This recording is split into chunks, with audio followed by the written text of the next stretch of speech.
اس کام کے کچھ لوازم ہیں، کچھ شرائط ہیں، اس کی کچھ تدریج ہے جو ہمیں سنت سے ملتی ہے، قرآن سے ملتی ہے، حدیث سے ملتی ہے۔ تو میں اس کام کے ضمن میں اس کی وہ تدریجی مراحل اور اس کے لوازم اور اس کی شرائط بیان کرنا چاہتا ہوں۔ سب سے پہلی شرط اول، وہ فارسی کا شعر مجھے یاد آیا کہ در رہے منزل لیلا کے خطر ہاش بسے، شرط اول قدمی نست کے مجنون باشی۔ پہلی شرط یہ کہ مجنون بنو۔ تو یہاں کا پہلی شرط کیا ہے؟ پہلے صاحب ایمان بنو، ایمان تمہارے دلوں میں ہو۔ یا ایھا الذین آمنوا آمنوا باللہ ورسولہ، یعنی ایک ایمان تو تمہیں حاصل ہے، اقرار باللسان، وہ تو تمہیں والدین سے مل گیا، عقیدہ تمہارا ہے، متوارث جو ہے تم عقیدے کو مانتے ہو، لیکن دلی یقین والا ایمان حاصل کرو۔ اصل میں اس کے بعد گاڑی چلتی ہے، اس کے بعد جو ہے نتائج نکلتے چلے جائیں گے، لیکن اگر وہاں ایمان کی کمزوری ہے تب اوپر سے کوششیں کریں گے، نتیجہ نہیں نکلے گا، آگے ہم بڑھ نہیں سکیں گے، ہمارے جو جد و جہد ہے وہ کامیابی سے ہمکنار نہیں ہوگی۔ اس جیسے ہی ہے جیسے ہم درخت لگانا چاہ رہے ہیں جس کی جڑ ہی نہیں ہے، آپ زمین کھود کا درخت جو اس کے اندر گاڑ دیں گے تو زمین تو نہیں پکڑے گی اس کو، وہ تو نیچے سے جڑ ہو اور پھر درخت جو ہے اس سے ابھرے، تو وہ ہوتا ہے کہ جس کے لیے یوں سمجھیے سرسبز درخت بنے گا۔ اس حوالے سے سب سے پہلا قدم کیا ہے؟ ہم اپنے گریبانوں میں جھانکیں، اپنے دلوں کو ٹٹولیں، وہ یقین والا ایمان ہے یا نہیں؟ اگر ہے تو اللہ کا شکر ادا کیجیے، تہنیت، مبارکباد، اور نہیں ہے تو پہلا کام یہ ہے کہ اے ایمان کے دعوے دارو، ایمان لاؤ جیسے کہ ایمان کا حق ہے۔ یقین اللہ کی ذات پر، اس کی صفات کمال پر، یقین مرنے کے بعد اٹھنے پر، بعث بعد الموت اور حساب کتاب، یوم حشر اور جنت اور دوزخ کا یقین، فرشتوں کا یقین، وحی کا یقین، قرآن کا یقین، کتابوں کا یقین، نبیوں اور رسولوں کا یقین، اور محمد الرسول اللہ کا یقین صلی اللہ علیہ وسلم کہ آپ آخری اور کامل رسول ہیں اللہ تعالیٰ کے، خاتم النبیین بھی ہیں اور آخر المرسلین بھی صلی اللہ علیہ وسلم۔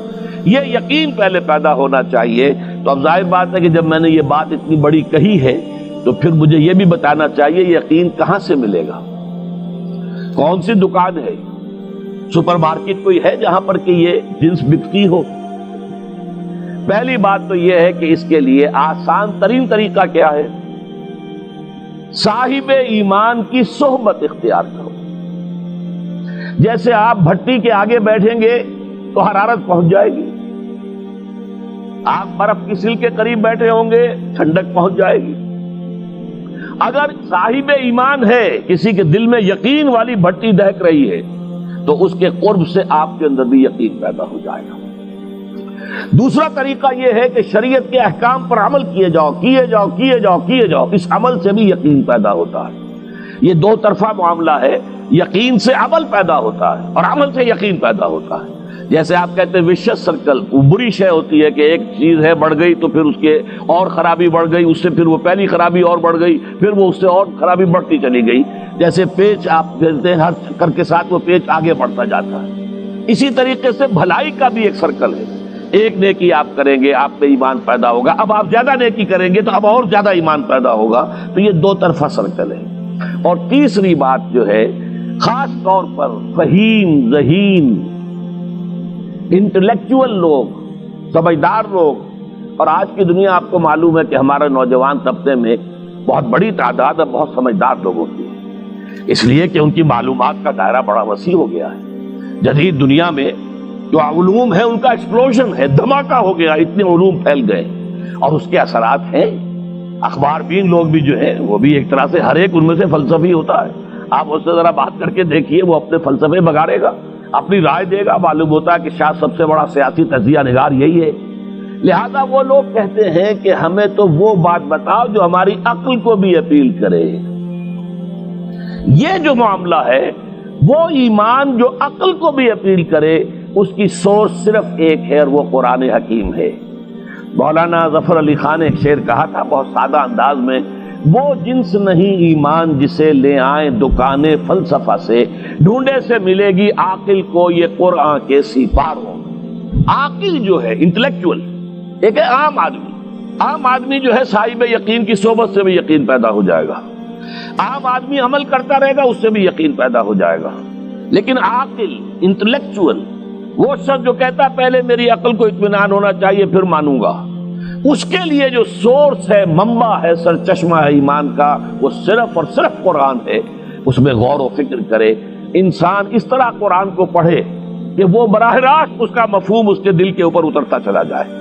جیسے علامہ اقبال نے کہا ہے کہ تیرے ضمیر پہ جب تک نہ ہو نزول کتاب، گرہ کشا ہے نہ راضی نہ صاحب کشاف۔ قرآن تو تمہارے اپنے قلب پر نازل ہونا چاہیے۔ اور یہ اصل میں ان کے والد نے کہا تھا ان سے، بالکل بچپن میں۔ علامہ اقبال چھوٹے سے بچے تھے، ان کے والد تھے ذرا صوفی منش آدمی تھے، وہ شیخ نور محمد۔ وہ آئے فجر کی نماز مسجد سے پڑھ کر آئے تو دیکھا کہ اقبال جو ہے بچہ وہ قرآن پڑھ رہا بیٹھا ہوا۔ اس نے کہا والد نے کہ بیٹے تم یہ قرآن کیسے پڑھتے ہو؟ اب وہ حیران ہوا بچہ، یا بچان بس میں پڑھتا ہوں قرآن جیسے پڑھتے ہیں، آپ کا مطلب کیا ہے؟ کہا بیٹے قرآن ایسے پڑھا کرو کہ جیسے یہ تم پر نازل ہو رہا ہے، یوں سمجھو کہ تم پر نازل ہو رہا ہے، تم مخاطب ہو۔ اب اس چیز کو انہوں نے اپنے اس شعر میں ادا کیا، تیرے ضمیر پہ جب تک نہ ہو نزول کتاب، گرہ کشا ہے نہ راضی نہ صاحب کشاف۔ جیسے یہ قرآن قلب محمد پر نازل ہوا تھا، فَإِنَّهُ نَزَّلَهُ عَلَىٰ قَلْبِكَ، جبرائیل نے یہ اے نبی اے محمد آپ کے دل پر اتارا ہے۔ تو جب تک ہمارے بھی دل پر نہیں اترے گا تو قرآن مجید جو ہے وہ ہمیں انسپائر نہیں کر سکے گا۔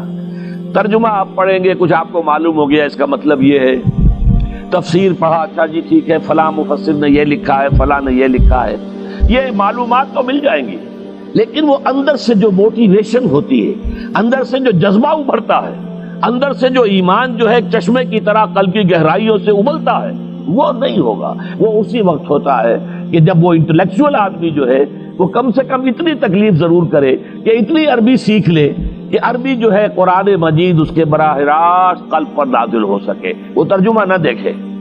اب ایک آیت پڑھی پھر ترجمہ دیکھا، پھر دیکھا اس میں نمبر 11 لکھا ہوا ہے، حاشیہ میں جا کر دیکھا نمبر 11 یہاں ہے، وہ دیکھا، تسلسل تو ٹوٹ گیا۔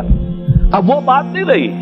اور ترجمہ جو ہے وہ سبھی جانتے ہیں، دنیا میں ہر بچہ بھی سمجھ لے گا کہ غالب کا کوئی شعر ہو اور وہ آدمی پڑھ کے جھوم جاتا ہے کہ کیا بات کہی، اسی کا انگریزی میں ترجمہ کر دیجئے، اب اس میں کچھ بھی نہیں۔ آپ نے مفہوم تو بیان کر دیا انگریزی میں، لیکن جو تاثیر ہے اس غالب کے شعر کی وہ انگریزی میں منتقل نہیں ہو سکتی۔ تو قرآن مجید کا کچھ نہ کچھ مفہوم تو ترجمے سے معلوم ہو جائے گا، قرآن کی تاثیر ترجمے سے نہیں حاصل ہو سکتی، تفسیر سے نہیں حاصل ہو سکتی۔ اسی لیے دو سب سے بڑی تفسیروں کا ذکر علامہ اقبال نے کیا ہے کہ گرہ کشا ہے نہ راضی، نہ امام راضی کی تفسیر کبیر سے تمہیں فائدہ ہوگا اور نہ امام زمخشری کی کشاف سے ہوگا، جب تک کہ تمہارے اپنے دل پر قرآن نہ اترے۔ اور اس کے لیے لازم ہے کم سے کم یہ کہ اتنی عربی انسان سیکھ لے کہ بیریئر نہ ہو ٹرانسلیشن کا، کوئی پردہ حائل نہ ہو درمیان میں، تسلسل نہ ٹوٹے، آپ براہ راست پڑھ رہے ہیں اور براہ راست اس کا مفہوم آپ کے قلب پر نازل ہو رہا ہے۔ تو پہلا سٹیپ جو میں نے ان 3 آیتوں پر اضافی آیت سورہ نساء کی آپ کے سامنے رکھی، ہم میں سے ہر شخص کا پہلا کام یہ ہے کہ وہ یقین والا ایمان حاصل کرے۔ عام آدمی کے لیے صاحب یقین کی صحبت بھی مفید، عام آدمی کے لیے عمل سے بھی یقین پیدا ہوتا ہے، لیکن انٹلیکچوئل کے لیے، ذہین کے لیے، فہیم انسان کے لیے، انٹیلیجنسیا جسے آپ کہتے ہیں، اس کے لیے لازم ہے کہ وہ قرآن مجید کی گہرائیوں میں غوطہ زنی کرے اور قرآن اس کے اپنے قلب کے اوپر نازل ہو تو کہیں جا کر وہ قرآن کو سمجھے گا۔ چنانچہ علامہ اقبالی کا ایک اور شعر میرے ذہن میں آیا ہے، وہ میں آپ کو سنا دوں۔ ہم یہ سمجھتے ہیں کہ عرب تو ان کی اپنی زبان ہے، لہذا وہ تو قرآن مجید کو سمجھتے ہی ہوں گے، لیکن بسا اوقات ایسا بھی ہوتا ہے اگر دل پر حجاب آئے ہوئے ہوں تو قرآن مجید کے سمجھنے سے بھی کچھ حاصل نہیں ہوتا، دل پر حجاب ہے۔ یہی وجہ ہے تو عرب ہو یا عجم ہو، تیرا دل نہ دے گواہی، لغت غریب، یہ قرآن مجید جو ہے تو عجم ہو یا عرب ہو، یہ قرآن مجید تیرے لیے لغت غریب رہے گا جب تک کہ تیرا دل گواہی نہیں دیتا۔